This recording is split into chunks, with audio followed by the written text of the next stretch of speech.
Batangas din ako. Hello? Hi, Hi Jason, saan ka sa Batangas? City.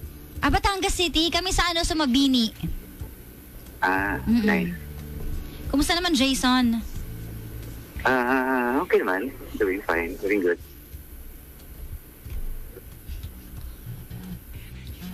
Ilan taon na si Jason? 40. Anong ginagawa sa buhay? Consulting.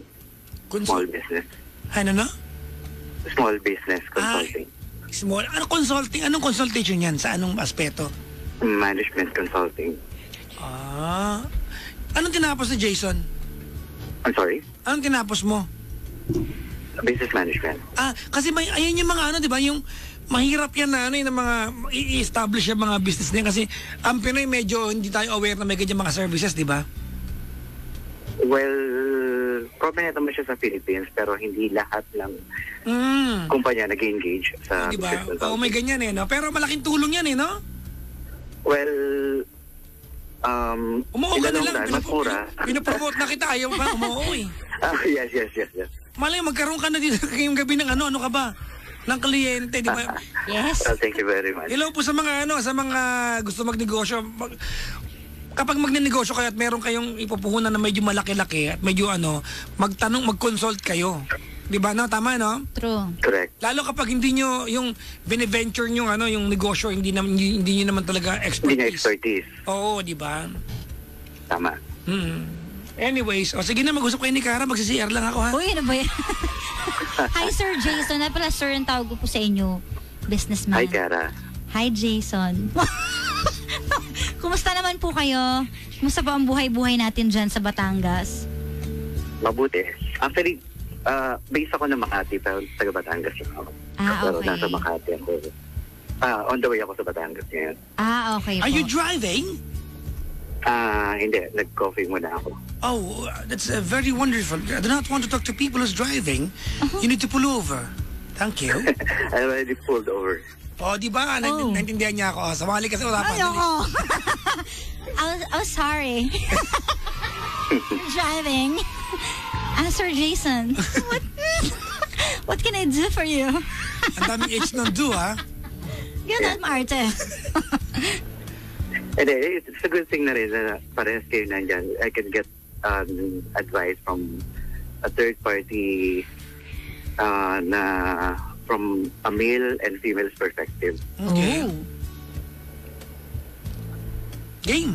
Kwento, Paps. Game? Papo. Okay. I was married for 10 years. Then we separated sometime 2010. Okay, that was 8 years ago, huh? Yeah. Tapos I have a girlfriend now. And we've been together for 8 years. Okay. In good terms kami ng ex-wife ko. My kids are with her. And then, recently na pansin namin, na monitor namin na yung aming panganay getting rebellious. Paano pong rebellious? Kasi baka minsan, baka mamaya tayo lang magulang yung may ganun. Actually, kinausap ko. Meron siyang mga ways and tantrums na hindi appropriate sa age niya. Halimbawa po, ilang taon na po ba yun?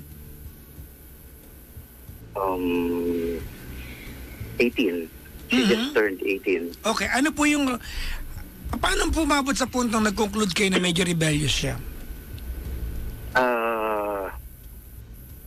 Mayroong isang instance kasi na nag-curse siya sa lola niya. Namura niya yung lola niya. Okay. From the mother's side. And then, that's the time na humingi na ng tulong sa akin yung ex-wife ko to discipline the kid. So, I talked to her and then during our conversation, sabi niya, she's missing her family. Okay. So, sinabi ko dun sa ex-wife ko yung ganong conversation namin. And then, sabi niya, it might take a while para ma-realize niya that we cannot be together anymore. And then,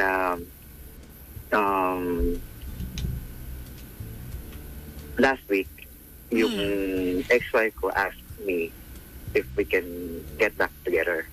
Ha? So, we can the kids. After 8 years of not being together, out of the 8 blue, years. she would ask you if you can guys fix things and be together again? Yes. Oh, Kahit alam niya na may girlfriend ka. Yes. Wow. Actually, they already met. They know each other. They talk to each other. Kapag nasa akin yung kids. Malakas maka-awkward niyan, ha? Pero bakit niya kaya naisip Exactly. bigla? To balance things, I ask for opinions from my friends. Hindi. Gusto ko muna malaman. Wait lang. Okay. How did she ask you, by the way? In what manner? She just called me out of the blue. Okay. Tapos, una, syempre, nangungumusta lang and everything. And then, during the course of the conversation, kanya na-open up na, I think we need to talk about our kid. Kasi, Okay. we already know the problem and we know the solution already. So, ang sinasuggest niya, baka pwedeng we can get back to one another for the second time, just for the sake of that. So hindi ka na rin niya mahal para sa mga bata lang. Hindi ko alam. Hindi ko masasagot yan. Hindi, ano, base sa sinabi niya sa'yo. Yeah, but yun lang yung sinabi niya. Okay. For the sake of the kid, let's get back together. Sige. Anong tanong mo? I already asked some opinions from my friends. Ano sabi nila? Both friends namin. Ganito kasi, pag lalaki yung tanong ko, they would always tell me na don't get together anymore. You might be opening a kind of worm. Oh. Yung mga girls naman, they are sympathetic to the ex-wife that, yes, for the sake of the kids, we should be together. Why are you having the kids? Of course, just to love them. And to love them is to support them. That's why they're pushing for me to get back to the ex-wife. So, yun, torn between two sides, split decision talaga. That's why I need... Ibig mo sabihin sa akin na, ibig mo sabihin naguguluhan ka din? Yes. Kasi, pag sinabi niya naguguluhan ka, there's a part of you na gusto mo rin balikan. yes, oo. Kasi kung consistent siya sa gusto niya na wag na, ayoko na, di na siya mag-iisip pa. Diba kahit magpatikal-kal sa harap mo yan, ayaw mo, period. Exactly. Ganun din naman yung two logics na naiisip ko. Number one, be as it is and try to the problem as it is. On the second hand naman, baka mas effective and efficient yung gagawin kung babalik ako. But, halimbawa, di ba, halimbawa lang, role play tayo. Jason, halimbawa bumalik ka sa kanya. Halimbawa lang, bumalik ka sa kanya. Halimbawa, 1 month ka na nakakabalik, tapos magkukwentuhan tayo. Tanongin kita, ba't ka bumalik, Jason? Well, for the sake of the kids. Mali yung dahilan na yan. Ganun True. Mali yun. It will never be okay. I know. Kahit sino pa may gusto, Brad, kahit na si Tate Digong pa may gusto magbalikan kayo kung ayaw nyo. Wala magawa mundo dyan. Oo. Pero alam mo, I'm hurt for your girlfriend, ha? Diba, Kara? You're what? Oo, Sorry? totoo yun. Yun, para dun sa girlfriend mo, syempre Nakaka-hurt masakit yan. sa kanya yun. Oo, Sana hindi mo naman siya ginawa. Kung magdududa ka rin lang. Oo. Kasi whether aminin niya o hindi, Brad, meron siya insecurity dyan kasi ex mo yan, may anak kayo, di ba? Yes. Alam mo, tinanggap niya siguro kasi di ba, at peace naman sila, hindi nag-uusap, talking terms sila. Pero siyempre, yung moment na malaman siguro niya na medyo nag-second, di ba? You second guess yourself whether you stay with her o babalik ka sa ex mo. Alam mo, Brad, kung marinig niya to at nagpaalam siya sa'yo, sabi niya, ayoko na pala. Wala ka talagang magawa dyan. I know, kaya hindi ko rin sinasabi sa kanya. Sana wag niya marinig to kasi sikat pa naman kami ngayon. Oo. wala naman siguro, she's out of the country. Ah, talaga? Oh. Kaya rin siguro ako nagkalakas ng loob na tumawag because I know she wouldn't hear it.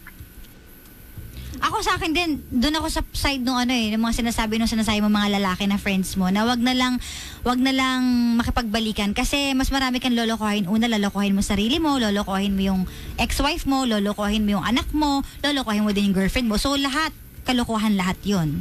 'Di ba? Walang totoo kung for the sake lang. But Kara, I cannot forgive myself if something happens to my kid. Brad, may ibang paraan kasi. Yes. May ibang paraan. Hindi naman yun lang ang magiging paraan talaga eh. May ibang paraan. I mean, kasi Brad, getting back together, di ba, being a couple again, tapos wala namang love, and you just want to arrest yung sitwasyon, Chong. Oo. Pwede naman kayong mag-arrest ng sitwasyon, pwede nyo naman gawin yan nang hindi nyo niloloko mga sarili nyo. Kasi, sorry, it's really foolish. Di ba na you get back being together. Ganito, sige, Jason, walk with us here, ha? I want you to dance a little bit with us sa conversation na to. Simple lang to, Brad. Getting back together is having intimate moments. Let's go down to raw basic. Di ba? Oh, magtatalig kayo. Kasama sa pagbabalikan yan eh. Okay sa'yo yun, Brad? Hindi mo mahal? Hindi. O pala eh. Ayun yung mga raw basic eh. Kasi kung hindi nyo naman gagawin yun, hindi kayo maghahalikan, hindi kayo mag-iyakap, wala mangyayari sa inyo, titira kayo sa bahay para lang, diba? Para lang magpanggap. Diba? Maraming ibang paraan, Brad.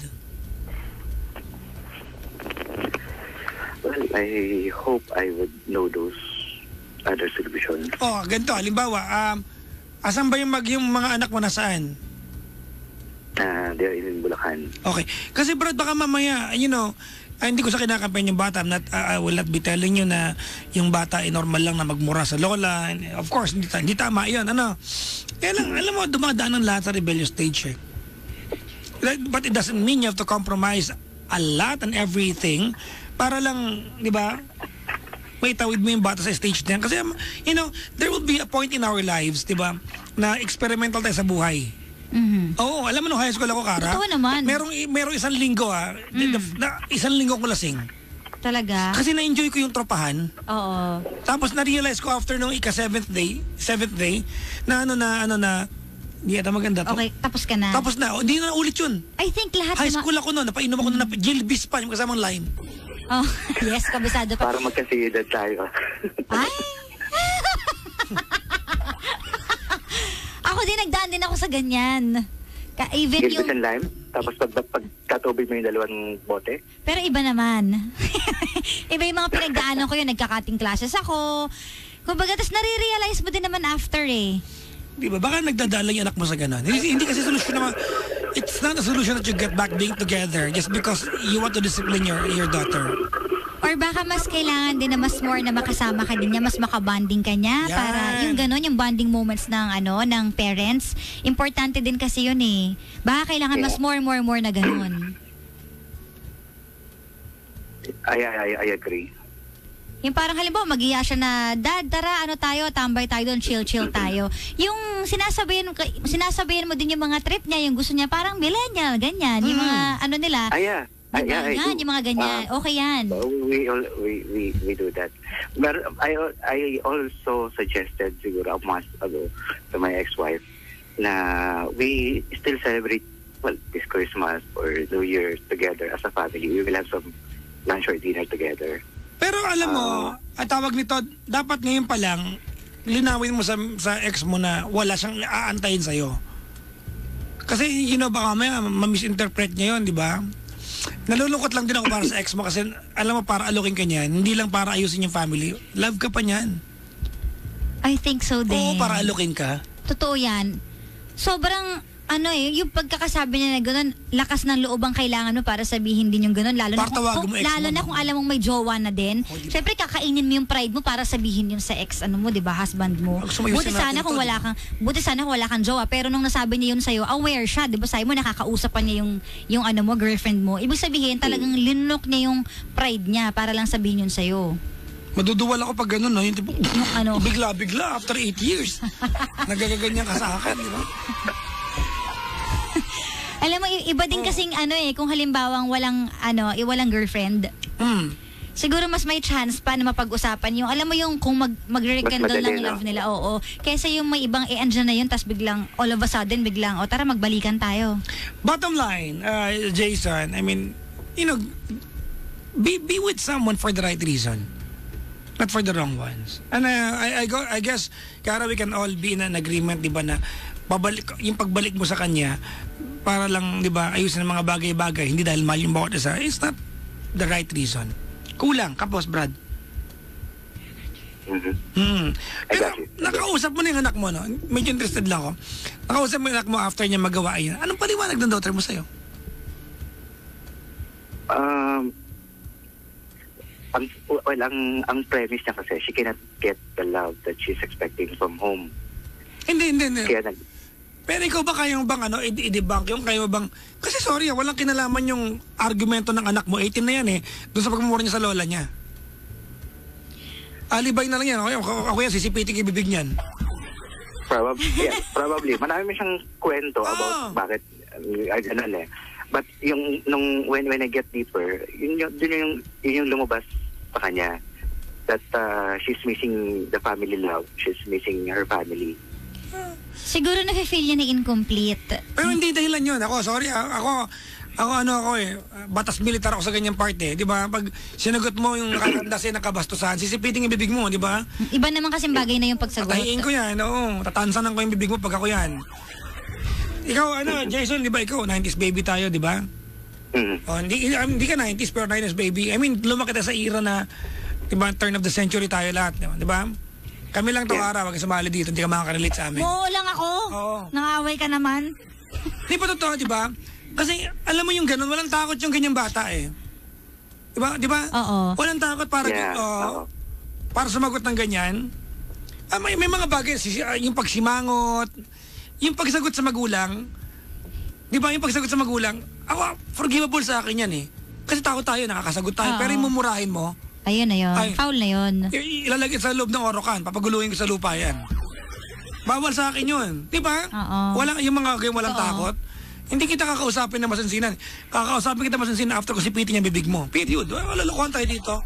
Hindi yung pwedeng gawin sa akin yan pag ako yung magulang, Brad. Ako, Brad, laking gulpi ako Sinturon jantok o... Nanay ko, walis tambo ako Yung gawa sa Baguio. Talaga? Oo. Lagot ka. Laking walis tambo ako. Pero, after ko magulpi, papaintindi na nanay ko. Bakit sumasagot ka ba sa nanay mo? Strict mama ko Di ba papaintindi niya, bakit ka nagulpi? Ito na hindi mo uulitin. Actually, yun dapat yan. Pag napagalitan mo, bakit kita pinagalitan or bakit kita napalo para maintindihan ng ano.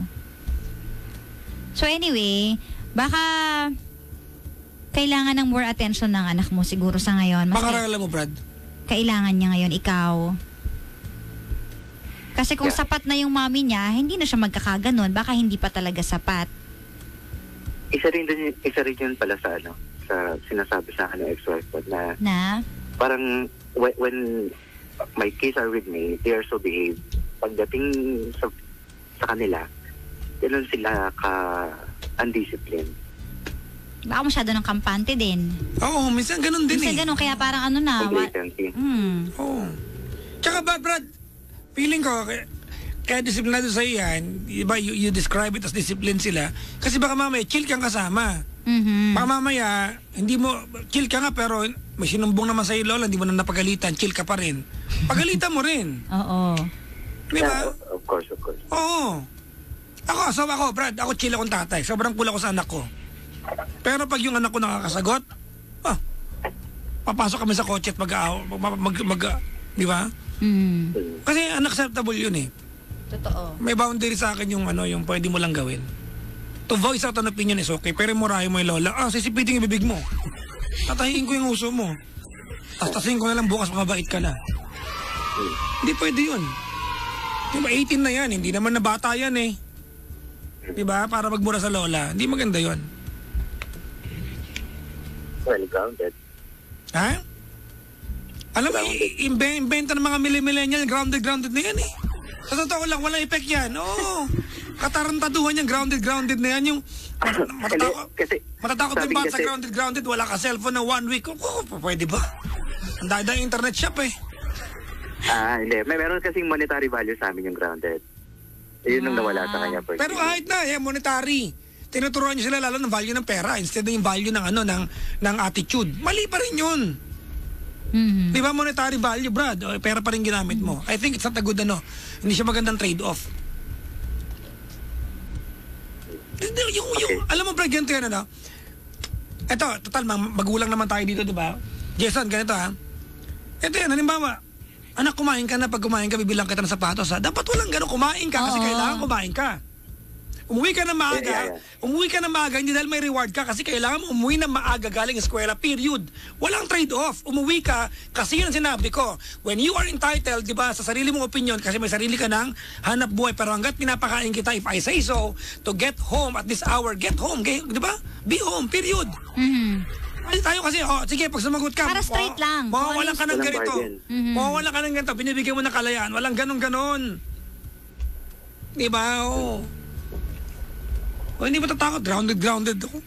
Nanay ko ako, paluhod sa asin Ay, munggo pala ako. Talaga? Munggo. Tapos yung munggo niluran ko ng buong hapon, ulam namin sa gabi. Grabe naman. Lasang tuhod, nanay ko makulit Ito? Oo. Ako Matipid kasi kami. Napaluhod na din ako. Saan? Sa asin. Mas masakit yung munggo. Sa asin napaluhod ako dati. Talaga? Oo. Kasi sa asin pag di ka pawisin, wala lang yun. Kasi hindi nang papasok sa balat mo ganon. Oo, pero pag munggo, ay nako. Ang sakit nun. Grabe. Well. Oo. Ganda Jason, we cannot teach you how to become a parent kasi kanya-kanya tayo pagiging magulang. And pasensya ka na, baka ma-offend ka because you know better than us kung paano ka sa mga anak mo. Anak mo yan, hindi naman namin anak yan Kaya lang, Brad, sa totoo lang, yung may monetary losses siya. Yung gano'n, oo. Hindi siya makakuha ng allowance. Wala yan. Hindi hindi nakakatakot na parusa yan. Huwag ka sumagot sa lola mo, hindi dahil mawawalan ka ng allowance, kundi yun ang tamang gawin. Huwag ka magmura sa lola. Walang trade-off yun. Walang kailangan mawala sa... Hindi pwedeng i-bargain yung respeto. Oo. Meron mga bagay na, ang tawag dito, Papa Jason. Yes. Ang tawag dito, non-negotiable. Ang tawag dyan, may mga bagay na non-negotiable. Walang kailangan negosasyon. Ako yan, bibilang ko alpombre, papalo ko sa bibigyan. Malupit ako sa ganyan, di ba? Ang disiplina, di ba? Hindi mo kailangan yan. Pakunguyain ko ng Islander yan pag ako. Ako lang naman yun, pero syempre anak mo yan. Kasi nasabi ko lang, Brad, hindi mo kailangan makipag-bargain sa kanya para makuha yung respeto na dapat naman talaga nakukuha natin bilang lola, bilang tatay, bilang nanay. Correct. Diba? Ikaw, paano ka pinalaki ng magulang mo? May takot ba? Meron. Diba? Iba tayo. Sorry mga, for some weird reason, iba yung henerasyon natin. Panahon noon. Ang disiplina natin, iba. Diba? Ngayon, diba? Pag napalo yung bata, na videohan, diba, nag-viral, yung nanay na makukulong pa.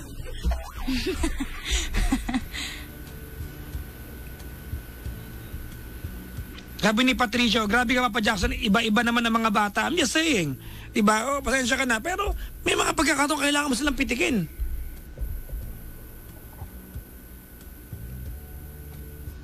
Ay, pahinda, kulang daw yung S ng Batangas. Batanga. Batanga, para iba yung dating.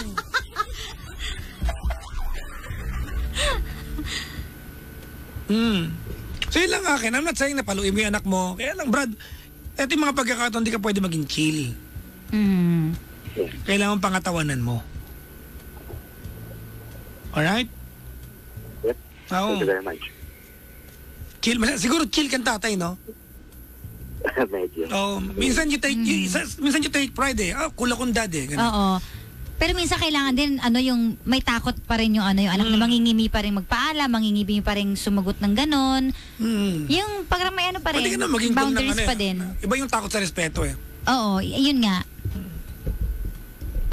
I can still feel naman that even though chill akong tatay, may respect and fear pa rin naman sila sa akin. Ayun, pwede pa pagsabihan mo siya. Bakit yung ganun? Mumurahin mo yung lola mo, tapos lola mo nag-aalaga sa'yo? Pangit yun, di ba? Imagine mo yung pakiramdam ng lola, namura siya. Oo. Kaya nga. Di ba? Ako yan, ano yan, lalastik ko yung bibigyan sa harap ng lola. Pag ako yan, ha? Oo. Bakit yung plastikan pa dito? That's my kind of discipline. Lalastik yung bibig mo sa harap ng lola mo pag ako ikaw. Di ba? Mawalan ka ng allowance. Walang ganun. Lalastik ko, pangunguyain kita ng ano, sa harap ng lola mo para hindi mo ulitin. Ayoko, so ako talaga ano ko yan eh. Kahinaan ko yan. Then ako nagwawala. Kapag sumasagot? Pag merong anak, kaya anak na walang niya sa lolo, sa lola, sa magulang. Nanay. Ay talaga, ayoko ng ganyan. Kasi balang araw, we will become weak, old, and gray. Yes. Ayaw mo na ganyanin ka pag wala ka ng laban. Di ba? Yung gusto mo marespeto ka pa rin because you deserve that. Totoo yan. You deserve that. Di ba? Sige, Jason, ha? Balitaan mo kami. Thank you very much, Papa Jackson. Mag-spend ka ng mas maraming time pa sa kanya. Malay mo naman, mahimas pa yan ng hilot. Kasi minsan kailangan din ng gano'n ng mga bagets ngayon sa panahon ngayon, di ba? Unti-untiin lang natin. I'm also dreaming yung turning point na, alam mo, parang sa mga TV shows, mag-iiyakan kayo, marirealize nyo yung fault ng isa't isa, tapos magbabago kayo. Diba? Drama yun, Brad, Kaya nga. Magaling ang director na mga gano'n, Grabe naman. Anyway, salamat sa pagtawag, Jason, ha? Thank you very much, too. Thank you, Jason. Yan. Ako ara talaga, sorry ha. Napaka ano ko naman daw, malupit. Sorry, kaunti lang talaga, mas maikli lang ang wiggle room ko. Ang wiggle room, ang pasensya ko sa mga walang iya sa magulang. Oo. Kasi dapat innate sa'yo yan eh. Dapat nasa pagkatao mo yan, mag-respeto sa magulang. Hindi mo kailangan pagalitan. Dapat magrespeto ka eh. Totoo. Oo. Hindi, ko. Ako yung tatay, minura mo lola mo. Sa tanda ko ito, hindi ako sumasagot sa nanay ko. Talaga? Oo. Makakatwiran ako. Pero sasagot ako yung makikipag-away ako. Kasi di ba, you only have limited time with them. They will not be around forever. Makamatay ka ba pag tumahimik ka na lang at tiniko mo yung bibig mo? Hindi nakakamatay yan. True. Parang hindi ka nakakapakibo sa akin, Kara. Parang... Ha? Wala lang. Kasi pala sagot kasi ako eh, kaya tamaan ako. Hindi ako makasagot sa part na yan kasi I agree lang. Kasi dati pala sagot talaga ako, lagi ako nasagot. So na-realize ko din naman na masakit yon, yung ganong pakaramdam na sumasagot-sagot ka. I think may stage talaga ng kabataan na mangyayari talaga yun, magiging palasagot ka, sutil ka talaga, tigas ng ulo mo. Kahit ako dumaan din ako sa ganun Diyos ko, lagi ako nagka-cutting, mag-uniform ako, tas diretso ako sa mall. Ganun Ikaw ba nagawa mo yun? Hindi. Diba? Ay, di good boy. Mabait akong nag-aaral eh. Oo, talaga. Palaaral ka kasi no? Hindi naman pala pasok lang. Palapasok. Hindi naman pala aral. Hindi ko kasi mabuting estudyante, mabuting hindi kasi yun, that's expected eh. Kaya ka na umalis ng bahay para pumunta na eskwela at ka pupunta ng mall. Wala lang. Pinagsisihan ko na yon. Dati pa naman yon. Di ba? Oo. Grabe, nahuli ako ng nanay ko noon. Pagdating ko ng bahay, nasampal ako. Paano kasi may matabilan dila akong classmate? Teka, matanong ako. Nung nasampal ka, galit ka sa nanay mo? Sakit. Oo, dahil ang sakit eh. Pero naisip mo ba na meron kang dapat hindi na ulitin? Oo. Di ba? Kasi makasampal ka ulit eh. Na-realize ko na yun. Ano gusto mo pagdating mo ng bahay, pagluto ang adobo na nanay mo kasi naglakpatsa ka? Siyempre. Di ba normal yan? Sampal ka eh. Ikaw to si Raulo naglakpatsa eh. Correct. Sabi ko, Mami, alis na ako, naka-uniform ako noon. Tapos, pagaba ng bahay, may dala ako sabog kong civilian. So, doon ako nagpalit sa CR ng mall. Naggala-gala na ako doon. Tapos, nung uwi, magpa-5 na, uwi na din ako. Tapos, ang mall. Tapos, itong nanay ko, tumawag dun sa sa classmate ko, sabi, nakuha na ba ni Clarice yung medal niya sa'yo? Po, hindi naman po pumasok si Clarice eh. Clarice kasi real name ko eh.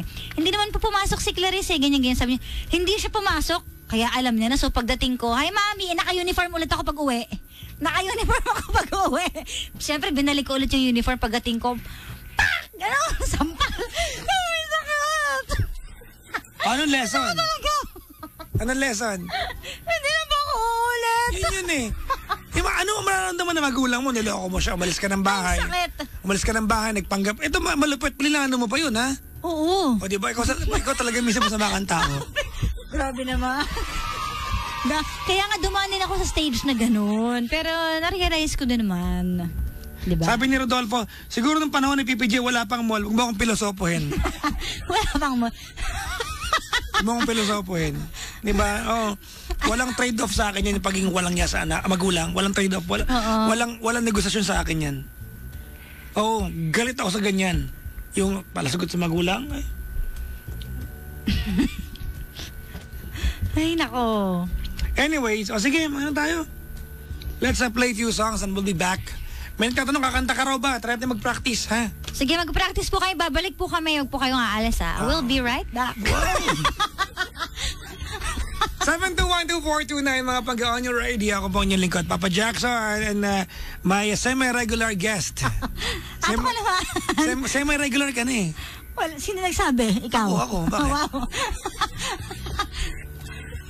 Ha? Nakapili ka na ba? Tigilan mo ako. Pag ako talaga na... Ano? Na management namin, nagsumbong ko pang... Ano nagsumbong?